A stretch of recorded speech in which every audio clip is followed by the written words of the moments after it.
forecast for the week of July 15th, 2024. For those of us in the Northern Hemisphere, we're really in the shank of summer now, which I feel, I would like, I would like to take a little more time to get to the shank of summer, but never mind. But here we are, so let's enjoy it. And this week's astrological weather should really help a great deal in most respects. A little tension thrown in here, but with generally harmonious energies. Okay, the big highlight of the week is a fairly low light. It is the asteroid Pallas Athene. Now, Athena is the goddess of wisdom, and Pallas Athene is always depicted holding a sword, right? This is like, we're going to tell it like it is, and you better listen. So, with Pallas Athene stationing on Tuesday, very likely to get a message, right? We're going to get a message. The truth is being told, because Pallas Athene on Sunday, before this forecast, Sunday the 7th, is sextile to Juno. You may get a message in relationship. Relationships are another aspect that are kind of a little bit more heated this week. But anyway, we'll get to that as well. Pallas Athene on Tuesday. Let's look at the news. Not to be especially let's not be sexist or stereotypical, but maybe from a woman or something like that, look into politics and just prominent people, see if you're getting a message from them. Pallas Athene is turning direct and in the sign of Scorpio.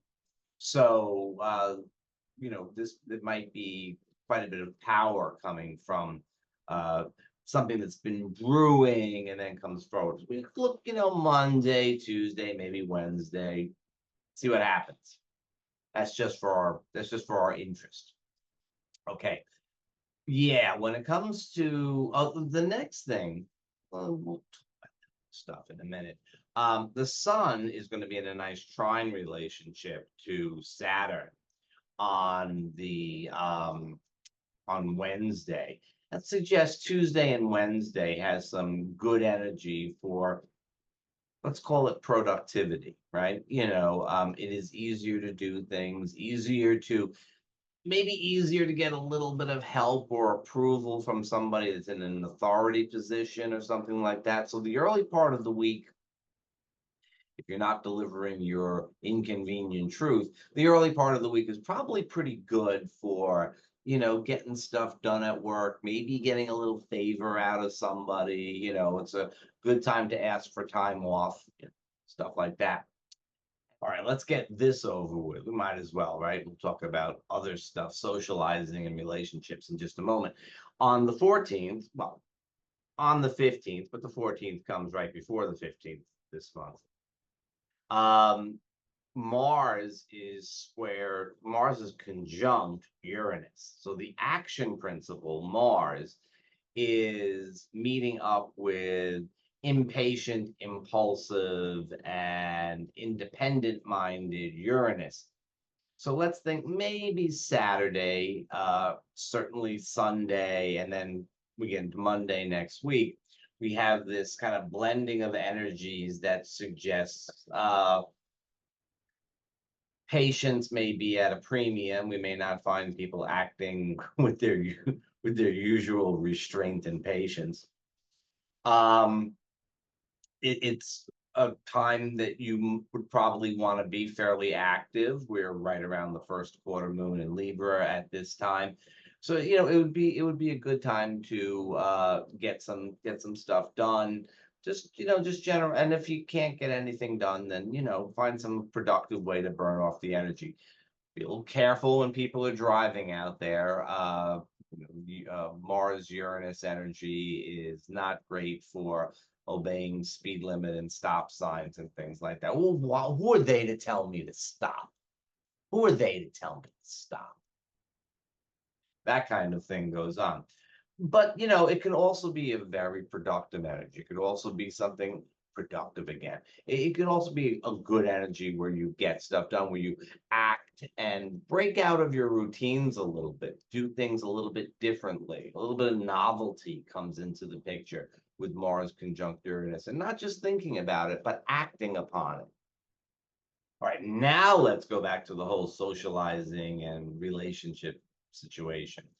As we begin the week, Venus is making a sextile to Uranus. Now, she's at the very end of Cancer, family picnics, home, a little bit more conservative vibe, a little bit more relationship oriented, a little bit more family kind of feel to it. But she's making a sextile to Uranus, the planet of independence. And we've already been through that, back in her home sign of Taurus. Very, very nice kind of connection that's going on here. Let's say we can ease ourselves into a bit of a change. It's not jarring or anything like that. It's, we can ease ourselves into a different mode of doing things in our relationships, also in socializing. Uranus usually indicates things that are good for groups. So, if you're watching this on the weekend before, on, Sunday the 7th, it might be a great time for brunch with friends or something like that, assuming that that's a little bit of a departure from the usual. Anyway, that is the feel that is there in the early part of the week. And then as we move towards Thursday, Venus is going to make a nice trine to Neptune back in her favorite sign of Pisces. And this suggests that as we go through midweek, we sort of put relationships, socializing into kind of soft focus. It's a nice feel to things. We have a waxing moon. Nice, nice, nice stuff. Then Venus leaves. Here, Neptune is at 2955 of Pisces. Venus connects with him and then leaves Cancer and goes into the sign of Leo. Now, Venus and Leo, a little bit less about family picnics and things like that. Venus and Leo suggest that the next few weeks of summer, the shank of the summer, remember, don't forget, it's the shank of the summer. A little bit more going out and parties. It's, it's not the family picnic so much as maybe brunch with friends would be good, or rooftop bars, or whatever that thing is, or, theater in the park, if they still have such a thing. Whatever. You get the idea. Going out, socializing, fun, a little bit more dramatic, a little bit more of that really great summer, whatever that is for you. That could be whatever. It could be the beach. It could be whatever that thing is for you. Problem is this, not a problem. Little bit of a problem. The first thing that Venus does when she gets into Leo is to oppose Pluto. You are or will get used to this story, because we have Neptune at the end of Pisces. So a planet will connect with Neptune, easy or difficult, and then the next day we'll be connecting with Pluto, easy or difficult. In this case, the easy connection with Neptune is quickly followed by an opposition to Pluto in Aquarius. Venus gets into Leo, and Pluto is sitting right at the beginning of Aquarius, ready to be on the opposite side. The sun has got to go through the, this is just standard issue for what's going to be happening for some time. So Venus opposite Pluto, potential for passion there towards the end of the week. This aspect is exact on Friday. It's really blending over Thursday, Friday. And potential for passion, that would be nice. Perhaps a drop of potential for conflict. Not for you, for other people. So there's a little bit of potential for, but tension, creative tension can be used quite well. Think of it as, even aesthetically, the end of the week might be a time to really get in touch, soul music, let's call it, a little bit less fluff, a little bit more soul music, going a little bit deep. And that's going to set this sort of like deeper connection thing, sort of sets the tone for Venus's stay in Leo. It's like she entered, like, you check into the hotel and like, who's the first person you run into? Is it Jupiter, who is, all jovial and telling you, "Hey, welcome," or is it Pluto? So it sort of sets the tone a little bit for the rest of the stay. So it does bring a little bit more seriousness into Venus's trip through Leo this year. A little bit, maybe a little bit more. I got to do what I got to do. A little bit more. Well, what do you want to do? I'm not sure I want to do that. A little of that tension can come back and forth. And for those who have relationship stuff going on, it could be a little bit of like, okay, where are we with this type of thing? Could be a little bit of a discussion. It's funny because earlier in the week, you would have had some fairly casual, easy to work with energy that all of a sudden seems to get really serious in a moment.